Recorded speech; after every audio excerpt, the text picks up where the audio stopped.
Bismillahirrahmanirrahim.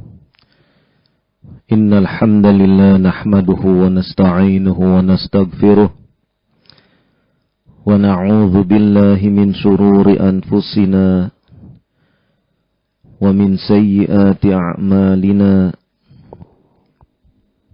May yahdihillahu fala mudilla lahu wa may yudlil fala hadiya lahu.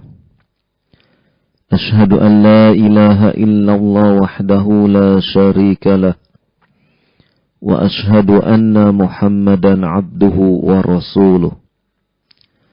Ya ayyuhalladzina amanu taqullaha haqqa tuqatih wa la tamutunna illa wa antum muslimun.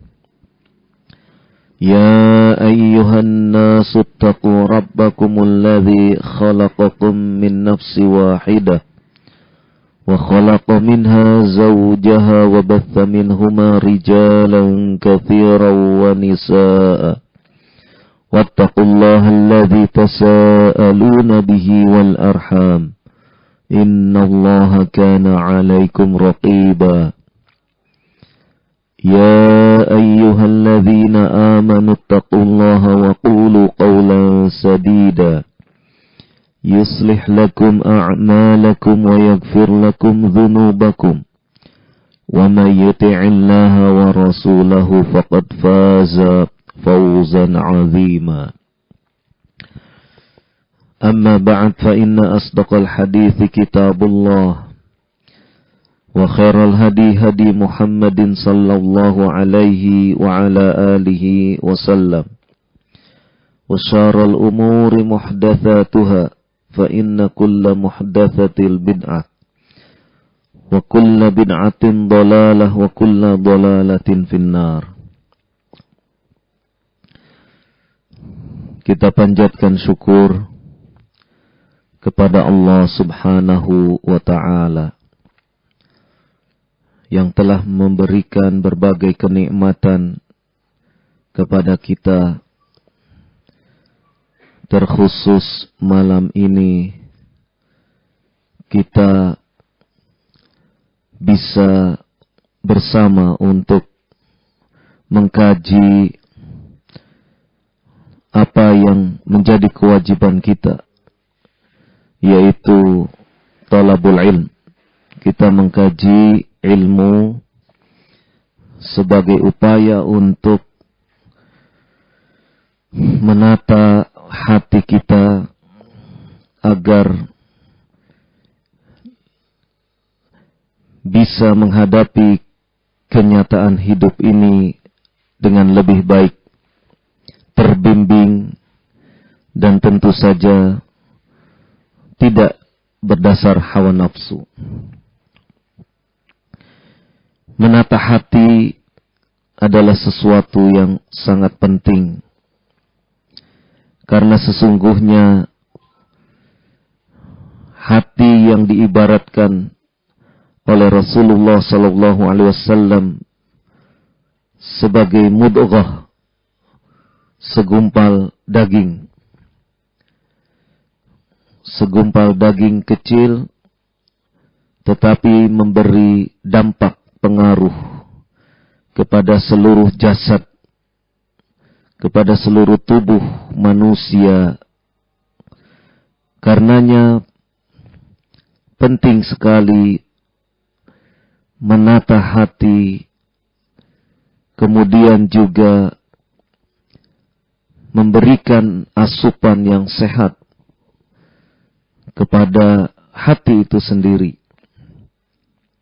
sehingga hati itu hidup, hati itu selamat, atau diistilahkan di dalam Al-Quran sebagai qalbun salim, hati yang selamat, yang sehat, yang hidup, yang terbebas dari berbagai macam noda yang mengotorinya.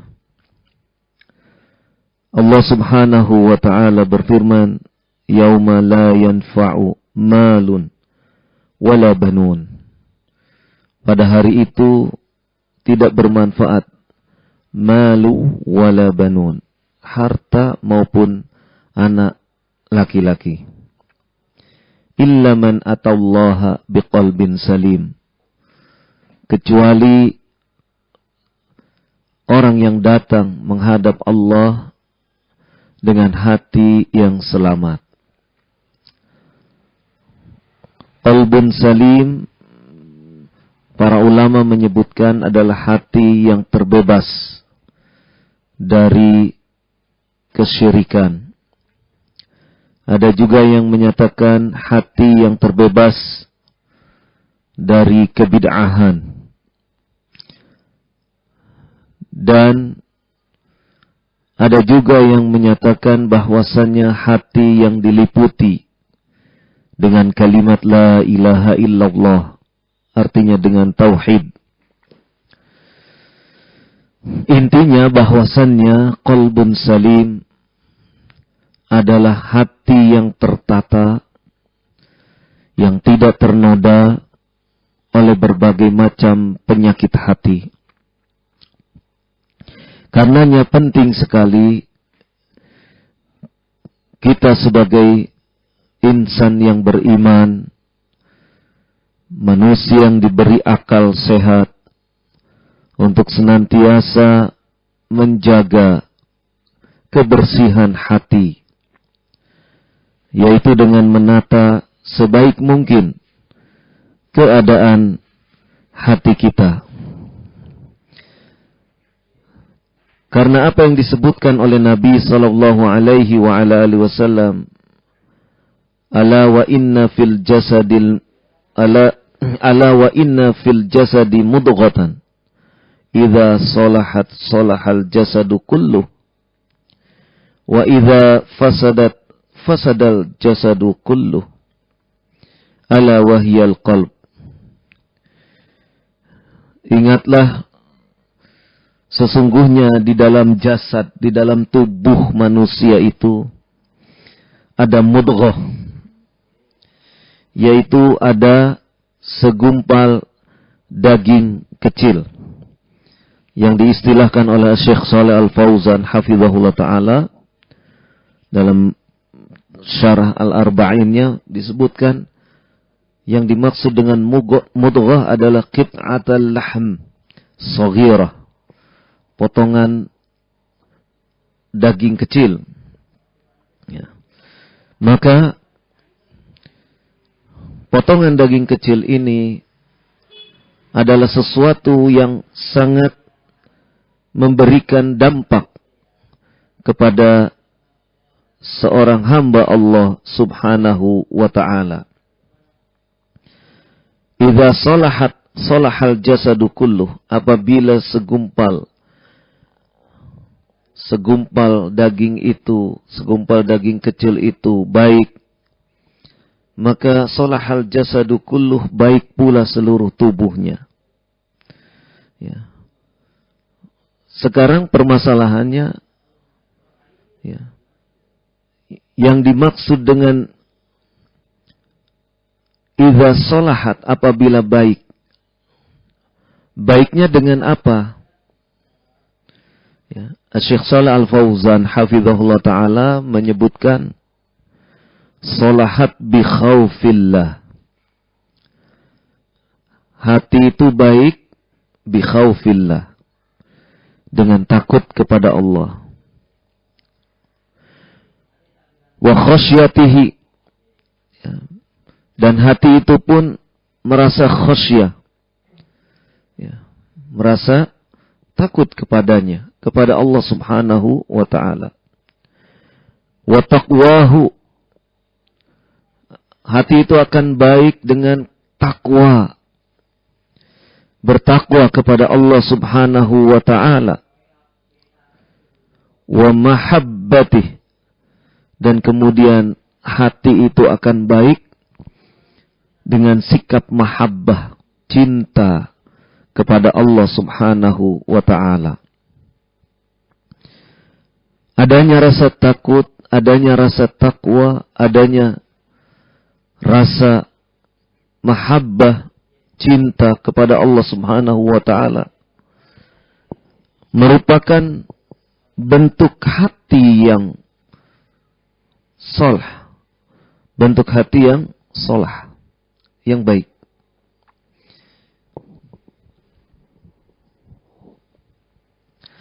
Dan sebaliknya, hati yang apabila wa idza fasadat, apabila rusak.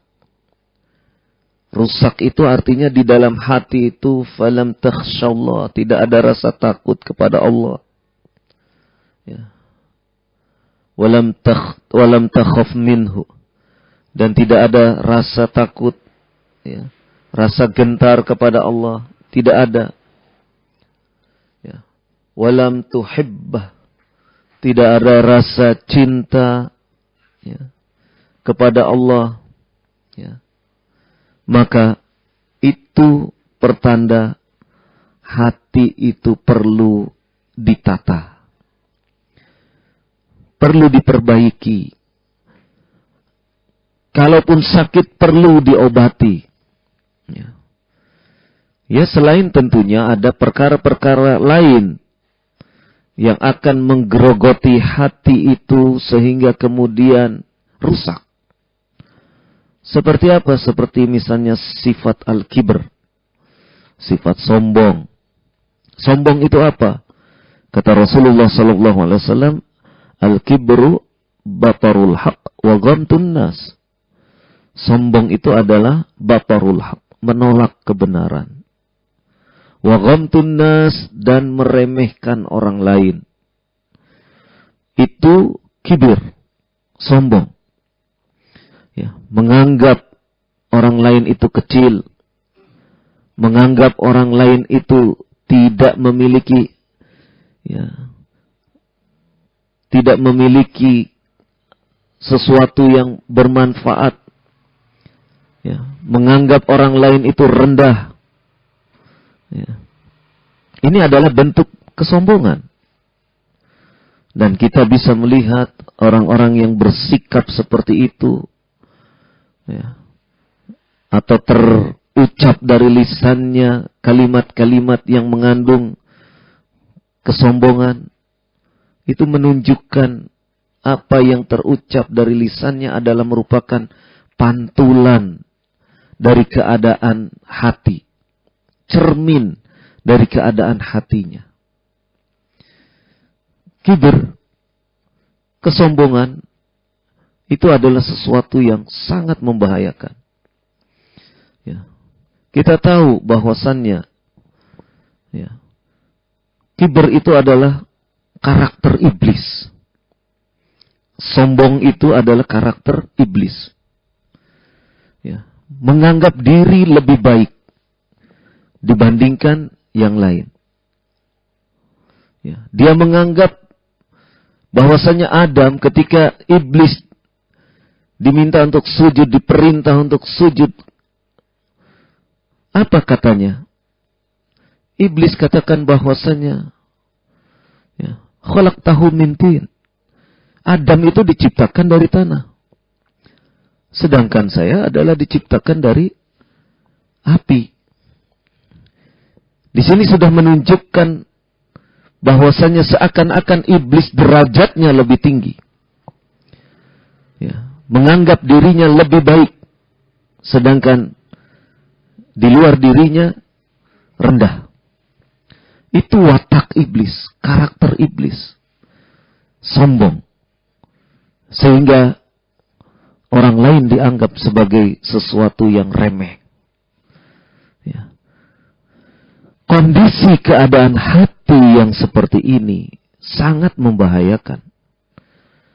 Akan membahayakan kepada dirinya, karena itu akan menjerumuskan, ya, kehidupan dunia yang penuh dengan kesulitan, atau menjerumuskan dirinya kelak di yaumil akhir, di hari akhirat. Ya. Karena sedikit saja kesombongan, ya, maka akan menjadikan dia hidup yang penuh kepedihan di hari akhirat. Maka menata hati agar tidak memiliki sifat-sifat yang buruk, memiliki sifat-sifat yang tidak baik, itu harus sering, harus sering ditata sedemikian rupa. Sehingga langkah kaki kita, langkah kehidupan kita, benar-benar dalam bimbingan Al-Quran was Sunnah dengan pemahaman salafus saleh.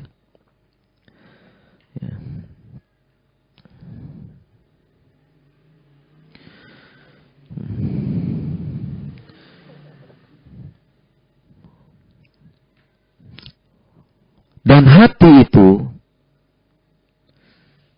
sifatnya berbolak-balik. Qalb.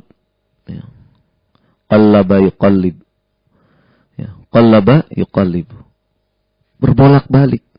Tidak menetap. Maka kita teringat dengan apa yang diajarkan oleh Rasulullah sallallahu alaihi wasallam, doa yang diajarkan oleh Rasulullah sallallahu alaihi wasallam. Ketika beliau menyebutkan ya muqallibal qulub, wahai yang membolak-balikkan hati, tsabbit qalbi ala dinik, kokohkan hati, tetapkan hati, kuatkan hati ala dinik, di atas agamamu. Kuatkan hatiku, kokohkan hatiku di atas agamamu.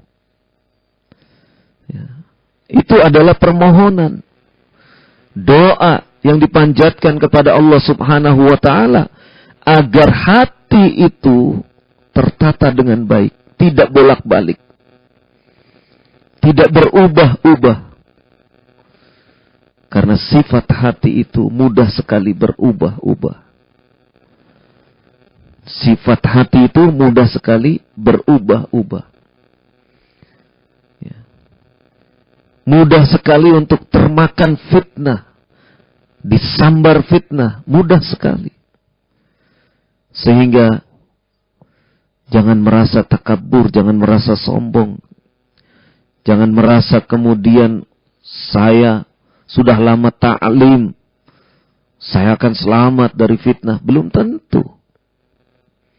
Nas'alullaha as-salamah wal-afiyah.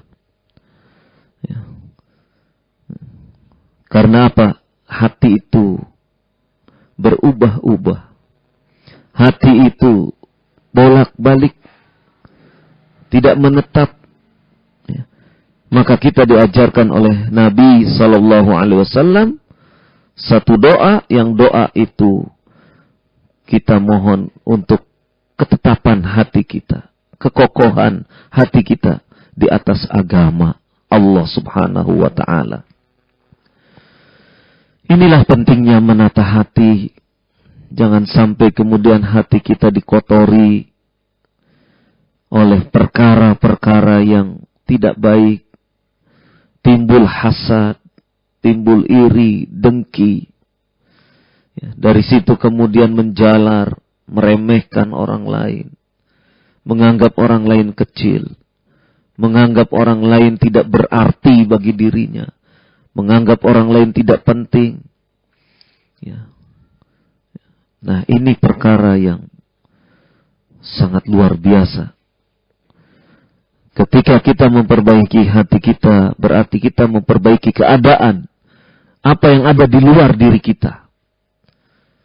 Ketika kita memperbaiki, menata hati kita, berarti kita memperbaiki hubungan, relasi antara teman-teman kita, saudara-saudara kita, ikhwah fillah. Tapi kalau hati kita dibiarkan, hasad tumbuh subur, kibir tumbuh subur, maka tiada arti kehidupan seseorang yang hatinya ditumbuhi dengan berbagai macam penyakit seperti itu. Dan lebih parahnya lagi, dia tidak menyadari kalau hatinya sakit. Hatinya sakit, dia tidak sadar.